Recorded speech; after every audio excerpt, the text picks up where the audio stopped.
Vaughn G is asking, was there a moment when you realized the show's global appeal? Interesting question. It's always been very popular here in the US, right since the word go. Right.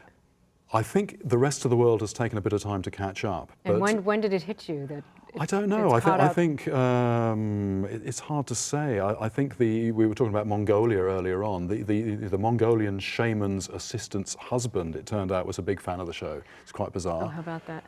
But everywhere we go now, particularly Latin America, we're trying to film a street scene, and we actually create a mini riot, which wasn't what we're trying to. Can you just all go back and do just do what you were doing before? Just let us film for a minute. There is this universal.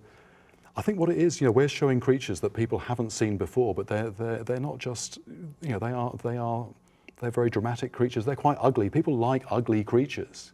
Big ugly creatures. Big ugly creatures. They love With teeth. Dinosaurs, and these are things that are sort of as dramatic as dinosaurs, some of them. Now, you were in a remote location, and you caught someone watching River Monsters while you were there.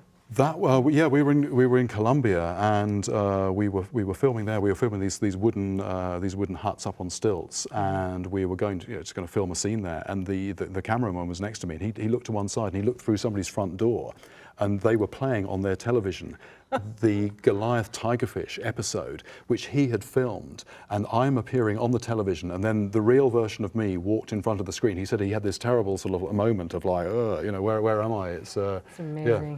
Amazing. Well, we've got a question from Ebony Jackson. She wants to know, what will you do when the cameras are gone?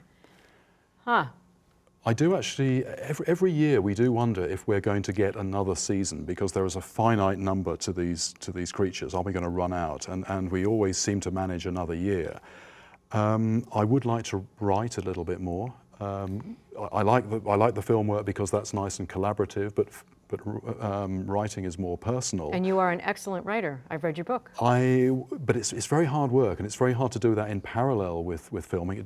It eats all your spare time. So maybe, and the good thing about writing is you can do that when when you're sitting down, when you are physically more decrepit. So maybe when I get to the point where I'm past doing all this, I can sit somewhere like this, maybe have a line in the water as well, and do my memoirs. That's a nice mental image.